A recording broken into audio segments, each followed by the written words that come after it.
Hello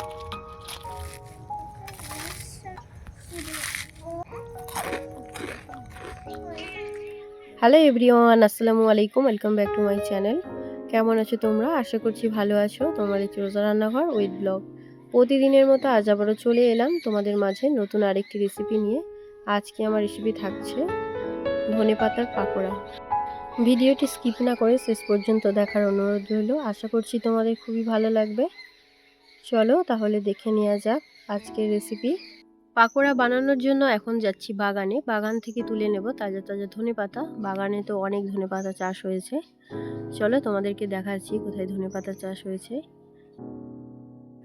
বৈকালবেলা এসেছি ধনেপাতা তুলতে, যেহেতু সন্ধ্যাবেলা আজকে ধনেপাতার পাকোড়া হবে, তার জন্য ধনেপাতা তুলতে এসেছি। দেখো এখানে যে ধনেপাতাগুলো হয়ে আছে, তো এখান থেকেই তুলে নেব ধনেপাতা।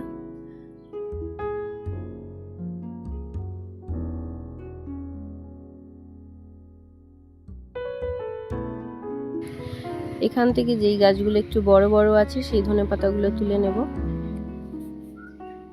সত্যি ধনেপাতার যা গন্ধ বেরোচ্ছে না, মনে হচ্ছে যেন কাঁচাই খেয়ে নিই। দেখো কত ধনেপাতাও এদিকে আমার তোলা হয়ে গিয়েছে। আজকে এত কটাই ধনেপাতার আমি পাকোড়া বানাবো, তার জন্য ধনেপাতা তোলা হয়ে গিয়েছে। এবারে চলে যাব বাড়ি।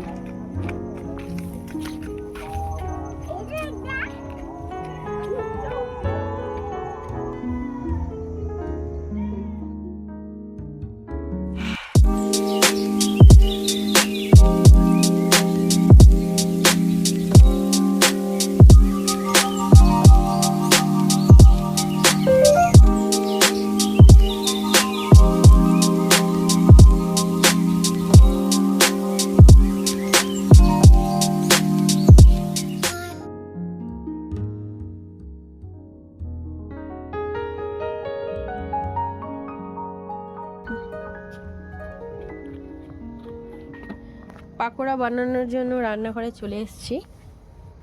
ধনে পাতাগুলো দেখো একদম পরিষ্কার করে বেছে ধুয়ে নিয়েছি। ধনে পাতার পাকোড়ার জন্য দেখো এখানে আমি নিয়েছি 400 গ্রাম বেসন, আর এখানে আছে অল্প একটু চালের গুঁড়ো। তোমরা চাইলে চালের গুঁড়োটা নাও দিতে পারো। পাকোড়ার জন্য কি কি মশলা লাগছে তোমাদেরকে একটু দেখিয়ে দিই।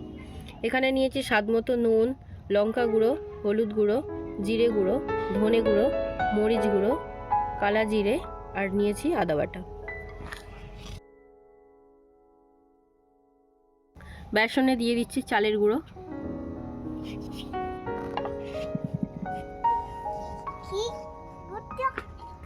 স্বাদ মতো নুন দিয়ে দেব, কালা জিরে, মরিচ গুঁড়ো, জিরে গুঁড়ো, ধনে গুঁড়ো, হলুদ গুঁড়ো, লঙ্কা গুঁড়ো, আদা বাটা। জল দিয়ে এবারে ব্যাটারটা বানিয়ে নেব।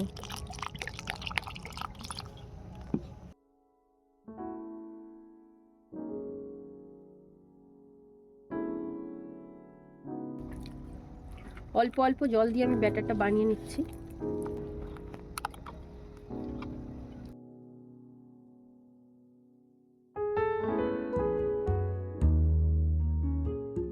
দেখো একটা স্মুথ ব্যাটার রেডি করে নিয়েছি।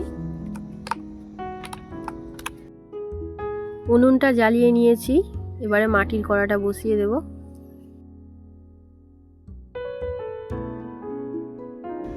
এবারে দিয়ে দেব সাদা তেল।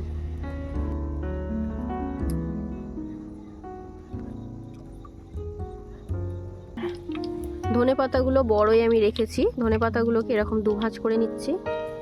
এবারে ব্যাটারে চুবিয়ে নেব।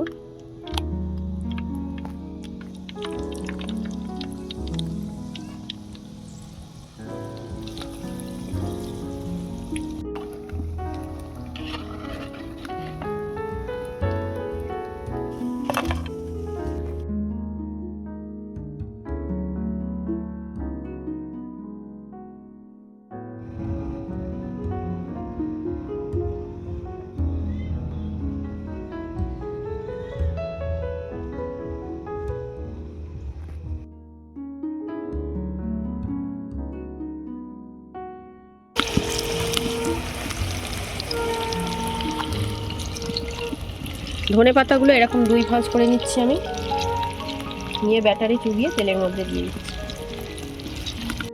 এইরকম একগোছা করে ধনেপাতার পাকোড়া বানালে খেতে সত্যি অসাধারণ হয়, আর এলোমেলো হলে তো দেখতে আরো সুন্দর লাগে।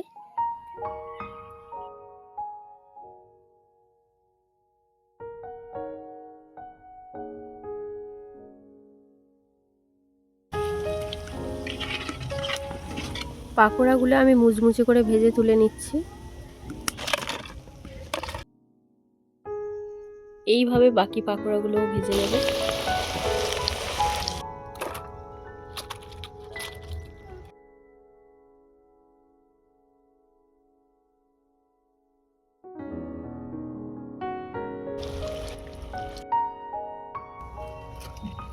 পাকোড়াগুলো সব ভাজা হয়ে গিয়েছে, দেখো কত সুন্দর লাগছে।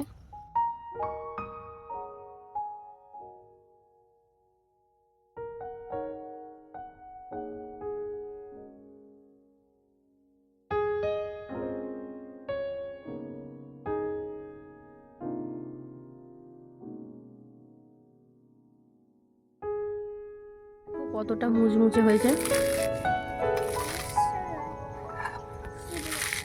নিশ্চয়ই বুঝতে পারছো, ভীষণ মুচমুচে হয়েছে।